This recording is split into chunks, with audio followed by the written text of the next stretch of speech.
We are here to go over some of the Navadvipa Parikrama. So actually we have probably about 5 episodes, that's all. Then we will be done. So Navadvip is hidden Vrindavan. So whatever we see, whatever we have in Vrindavan, they are all also available in Navadvip. All the 12 vanas, the forests of Vrindavan, they are all manifested as 9 islands. And for Yamuna is flowing in Vrindavan and Ganges is flowing in Navadvip. And then the Radha Kunda, Shyama Kunda, they are also there in Navadvip. As we go, we will actually see. But now, today, there are only 2 short episodes that we are going to go through. And this is series number 8 in the Navadvipa Parikrama series. One is Surabhu Kunj and Sri Jagannatha Das Babaji's Ashram. So these are the 2 things that we will quickly go through. Then after that, there is actually a question asked from Yellow Temple, and I will be going over that as well. So before we start, this is special for Chaitanya Mahaprabhu's, the land of Chaitanya Mahaprabhu. And here we have a child who is really going to be singing this, just first 2 verses only. Oh, Karanga, oh, Krishna Karanga, Sri Chaitanya Karanga. Oh, Karanga, oh, Krishna Karanga, Sri Chaitanya Karanga. Sarvarakshate Sachi Sutta Bhavade Swarda Deha Rupani Sinharaja Garjani Sarvaraksha Devane Sachi Sutta Bhavane Sarvadeha Rupane Sinharaja Garjani Lokamanda Oh Krishna Karanga Sri Chaitanya Karanga Oh Karanga Oh Krishna Karanga Sri Chaitanya Karanga. So today Surabhu Kunj and then the Jagannatha Dasa Babaji's Ashram. So let us talk about Surabhu Kunj. This is actually built by Srila Bhakti Vinod Thakur. We actually saw about him, his home and everything. So actually he used most of his earnings to build this temple. He worked as a magistrate in Jagannath Puri under the British rule that time. So there is a great story behind this place, Surabhu Kunj. What is Surabhi? Surabhi is a celestial cow. It's a sacred cow. And their origin is actually Goloka. So Goloka, Lord Krishna as Swayam Bhagavan. So this Goloka is beyond all the spiritual worlds. Above Vaikunta, above Dwaraka, above Saket, everything. So that place, the pastime, one of the pastimes of Lord Krishna, Swayam Bhagavan Krishna, is to herd these Surabhi cows. So when he came 5,000 years ago as Swayam Bhagavan Krishna, along with all the gopis and gopas, everybody, it's actually those Surabhi cows who are actually born here. They appeared here. So the cows what we see in this world is also eventually it's all descendant of these Surabhi, mother Surabhi only. So Surabhi cows exist in other lokas also, Indra Loka and so on. The cows that live in this world, as I mentioned, is actually the origin is Surabhi, that mother Surabhi who is in Goloka. Of course, there are so many cows there, and they're all giving so much of milk, and that is the cow herding is very, very significant pastime in Goloka Vrindavan. Now, this is another reason that killing a cow is considered as killing one's own mother. So that is why killing a cow is very, very dangerous. So anyway, we talked about all those, and now come with me all the way, let us go back 5,000 years ago. Lord Krishna was on this planet performing so many leelas. Every year, the Brajavasis used to worship Indra, Lord Indra, for getting rain. But then Lord Krishna was arguing, saying, why should you really worship Indra for rain? No, Indra's job is to give rain according to our karma, whatever. So why should we have to worship? And actually another reason was Lord Indra, because he is the head of all the devas. And he is in Swargaloka, he is the head of all the devas. He got proud. So the pride need to be crushed. So Lord Krishna wanted to crush his pride. So he diverted the Indra Puja into Giri Govardhan Puja. Indra got so upset. So he wanted to punish the Brajavasis by pouring torrential rain and throwing thunderbolt on the Giri Govardhan repeatedly. Lord Krishna was carrying the Giri Govardhan for 7 days and nights. That time he was exactly 7 years old, 7 months and 7 days. So that was 7 years old and 7 days and nights he was just in one pinky finger, left pinky finger, he was holding like that. At the end, Indra accepted the defeat and wanted to beg forgiveness from Lord Krishna, but he was so ashamed. He was so ashamed and he wanted somebody else to join with him to really pursue for asking this forgiveness from Krishna. He was ashamed. So, but he knew that Krishna loves cows. So he thought, Surabhi cow. I can actually ask the help from Surabhi cow, who can actually come with me, and then I can really, go with her to really ask for forgiveness. So yes, Surabhi cow came, and she was actually the one mainly pursuing from Krishna. It was a boy, small boy. And yes, so then also from the milk of the Surabhi cow, and also from the holy rivers, and Lord Indra actually performed a big abhishek, that all the waters, everything, they flew to a nearby place called Govinda Kunda. And in fact, the name Govinda to Krishna was given by Lord Indra. Actually, Lord Indra wanted to glorify, so he gave the name. But Surabhi cow did not want to go back to her abode immediately. She stayed in the hut and saw the cow herding pastimes of Krishna. So Krishna every day used to take the cows and then take them to the cow herding, the Leela. And she wanted to reside there and see the pastimes of Lord Krishna. So she was there until Krishna left this planet. Then after Krishna left this planet, she, along with Lord Indra, went to Navadvipa. This is the story that we are actually coming now. You see the picture on the right side.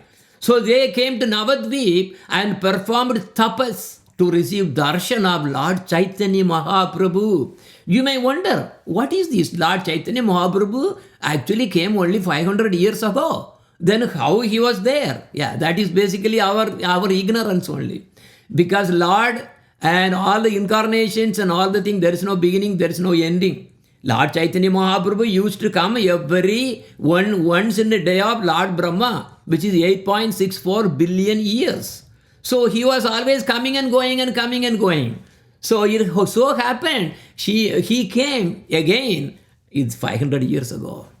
So anyway, so they both, Indra and Surabhi cow, they went to Navadvip and they were actually doing tabas at this place called the Surabhu Kunj. The Surabhu Kunj is the place, actually it was renovated. So this is the same place which is actually very near to the Ganges. So the Ganges is flowing very, just at the side. I will show you some more slide there.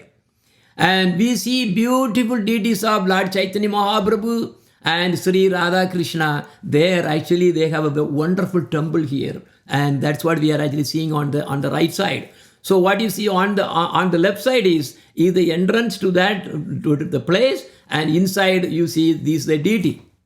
So the temple has many pastimes of Lord Chaitanya Mahaprabhu, and they are all painted. Actually, they are made small, like a script, the sculptures, on big large boards. So this is one. There are so many. I don't have time to go through all of them. This is one called Dahe Nagra. This is actually called crocodile liberation. Because why I am saying was, we have been reading Prema Vivarta. Prema Vivarta was actually a wonderful scripture that was actually composed by Jagannatha Pandit, who was actually a very close associate of Lord Chaitanya Mahaprabhu. And here he is writing, saying, we all came to the village called Gadikacha with Gauranga Mahaprabhu, and we entered a neighborhood of cowherds. They're all actually they're cowherds. And then Lord Gauranga Mahaprabhu said, oh devotees, listen, today we will walk around the bank of this lake and then we will take rest under this tree. But of course he has a plan. He got a plan. So everybody was happy, and there are so many cows there under the banyan tree, and they were just happily resting under the banyan tree. And then the cowherd boys brought some yogurt and curd and butter, and they all actually ate. And then after that, after everyone finished eating, they strolled over to the edge of the lake, chanting the glories of the Lord. Nakrayeka Bayankara Bedaya Deherele Jale Jalana Kaliya Kabitake Kambabola.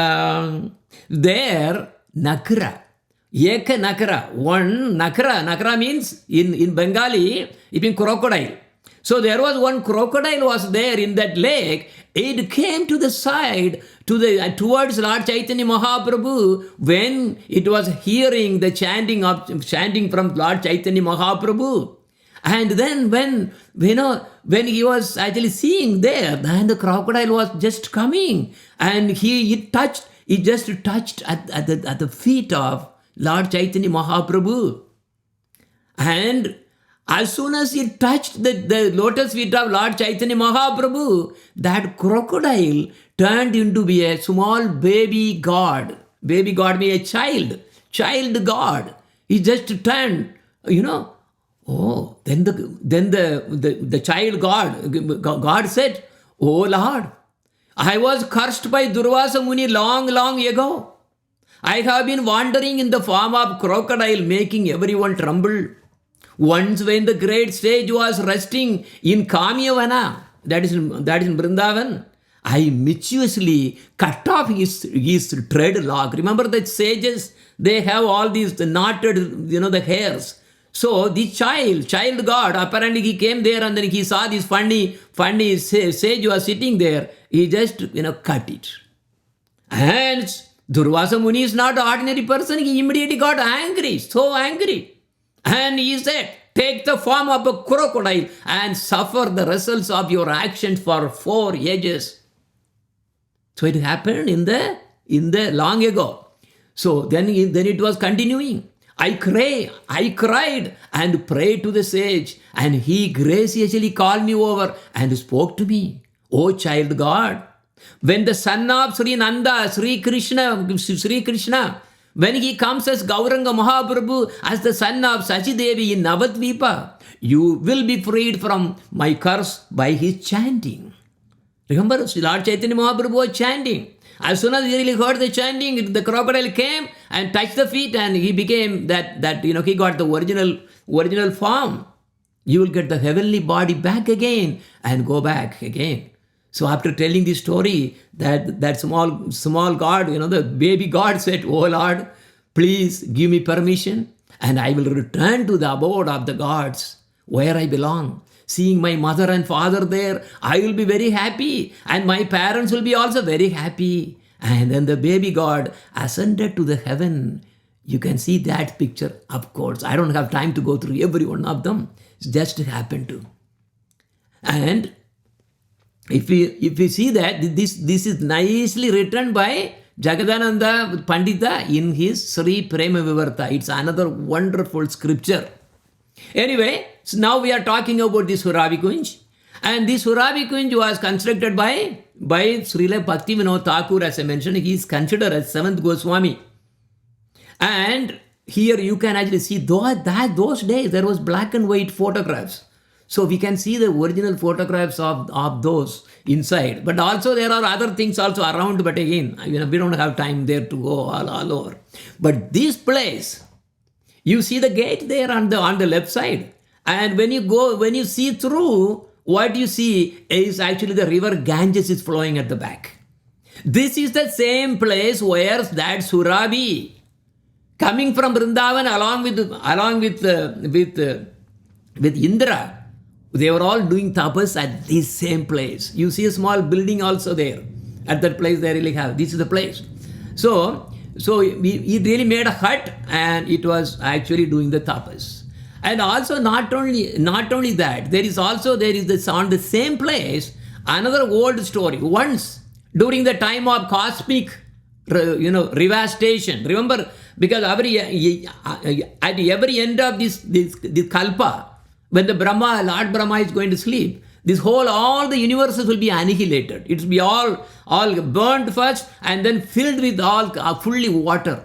So during that cosmic devastation, Mirkanda Rishi's son, called Markandeya Rishi, he rested at this place. He had attained the age of 7 kalpas, actually 7 times 8.64 billion earth years, to see the whole creation and the annihilation. So during the annihilation, at the end of the 7th kalpa, the earth was submerged in water, leaving not one place visible.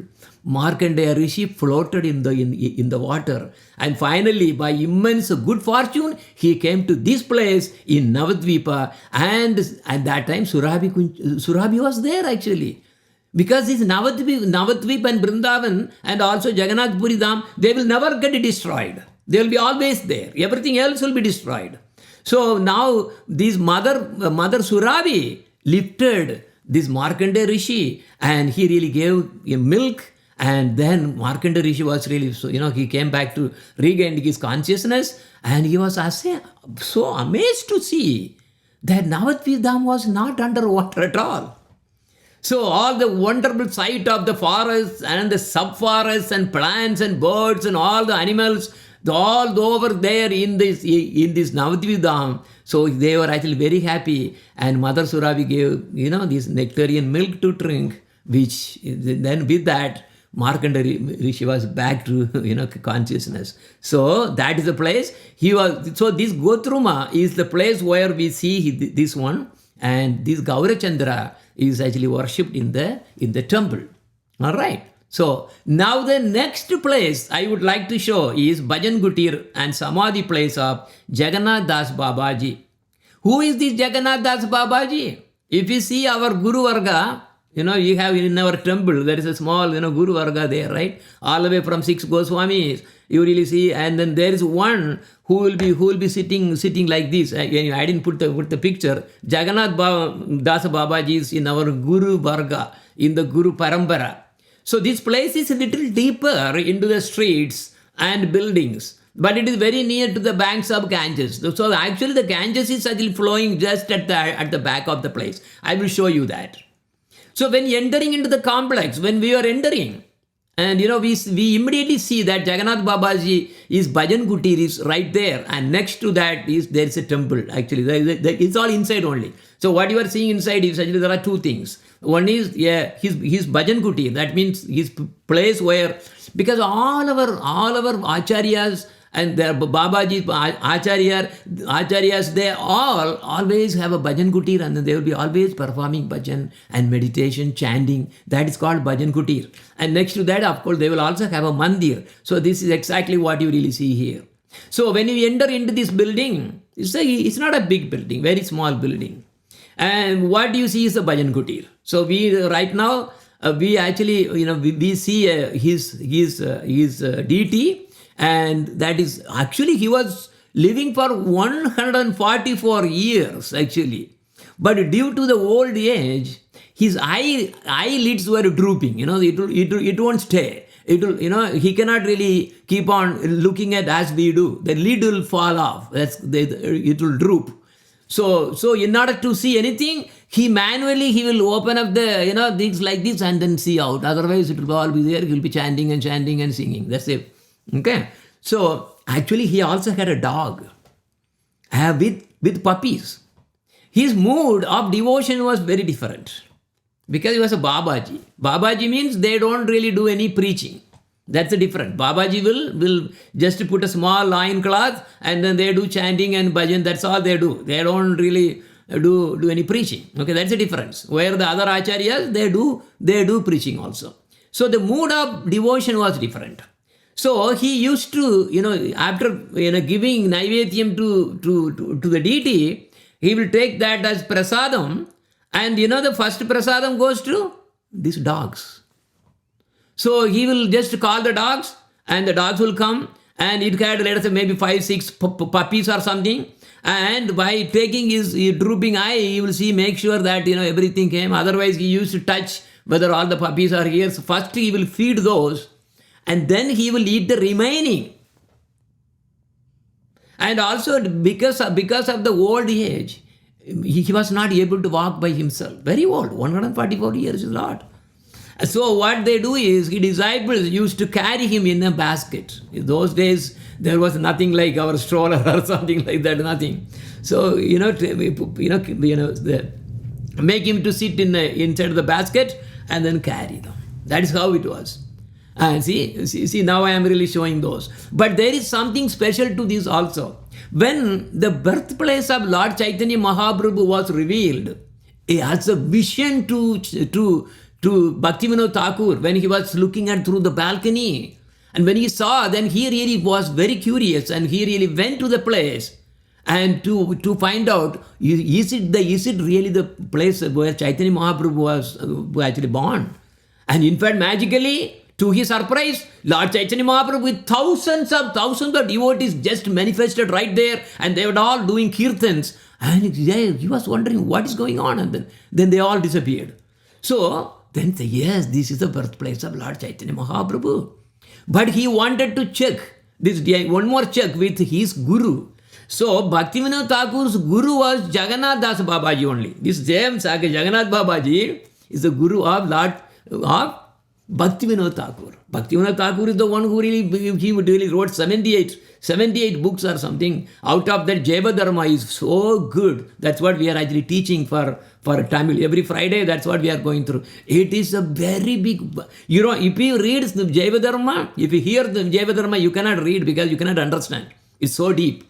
No need to read Bhagavad Gita. No need to read any scripture at all. No Upanishads, no these Vedas, nothing is necessary. Everything is all contained there. That's the only book. That's it. It's the Jaiva Dharma. Anyway, so Bhaktivinoda Thakur wanted to confirm the birthplace of Chaitanya Mahaprabhu. So he really arranged to he called his Gurudev also to really come to that place and then make sure that, that's the place. So he was carried on a basket because he was not able to walk, nothing. And when they came to the same place where Bhaktivinoda Thakur saw the mission as a big vision there, as a big temple, so much glorious and effulgent. That's the place he really brought. As soon as he came to that place, without anyone telling, he jumped out of the basket. Out of the basket and started dancing like crazy. No, but everybody was wondering, how can he do it? He was dancing and he said, this is the place where Gaurahari, Lord Chaitanya Mahaprabhu appeared. That is the confirmed. So, he's not an ordinary person. So now I am putting the inside, there is a temple, also left side, and then you see the Bhajan Kutir, the other side. But anyway, so what you see on the left side is actually the deity there in the Samadhi Mandir. The Samadhi Mandir also there only. His Samadhi is also there only. So his Bhajan Kutir and Samadhi Mandir. What you see on the right side is a very special place, I will tell you. This is the place, and there is actually a small tree here. I think it's a banyan tree, or I don't remember what exactly looks like banyan tree. Under there, remember there is a small place, that is the sitting place. So he will sit there, and then outside what you see on the background is Ganges flowing. The Ganges is actually flowing there. Okay, so he used to say, this is a special place. So we were actually, just standing there and thinking about, all the pastimes of these Babaji. There are so many pastimes also. I don't have time to. So then our Bhaktivedanta, the Shanta Maharaj, he actually started because my voice was really choked anyway. So Baba, look at you. How many Babas they were? They'll come and bow down. Say, oh, but you don't know. And they'll be giving you respect. That is the most dangerous part. Very dangerous. Especially if you are wearing this dress. And you say, oh, now. Then you can fall down. Because Krishna will say, you are not ready for bhakti. You get all the concomitant, the things that are, it's like weed. When you grow seed, mango tree in the garden, around it, when you are watering, different weeds. And we have to clean those weeds. And those weeds are profit, distinction, adoration, pratishta. Ego. Ego, pratishta, yes. That's the Sanskrit word. The pratishta will come, profit, distinction, adoration. Now I'm big man. So this thing, when it's coming, please ask Gurudev, please take it away. I don't want. So anybody who come when they touch your feet, say, Gurudev, it's you. Yeah. It's not me. Because if you say, oh, now I am the one, then everything is like water that becomes stagnant. It will start smelling. And in the long run, there will not be any life in it. So we all want to have life. So when you bow down at the lotus feet of Guru and sadhus, you think about it like that. Oh, I'm bowing down, I'm touching Guru Dev's, whatever power he has. See, when you touch somebody, you are taking energy. So you are taking energy. So if that person doesn't have enough energy, he will finally be, useless. So that energy is also getting from the acharyas, from his guru. His guru is getting, and so they are giving him. If he follows the line, if he doesn't follow the line, then there will be a fall down. Then in the long run, he will say, I'm the guru. So he will start doing his own things, not following the guru parampara. Hare Krishna. Hare Krishna. Panja kalpa zarupchacha kripa sindhupe evacha paditanam pavanepyo vaishnavepyo namo namaha. Hare Krishna, Krishna Krishna, Hare Hare, Hare Rama, Rama Rama, Hare Hare.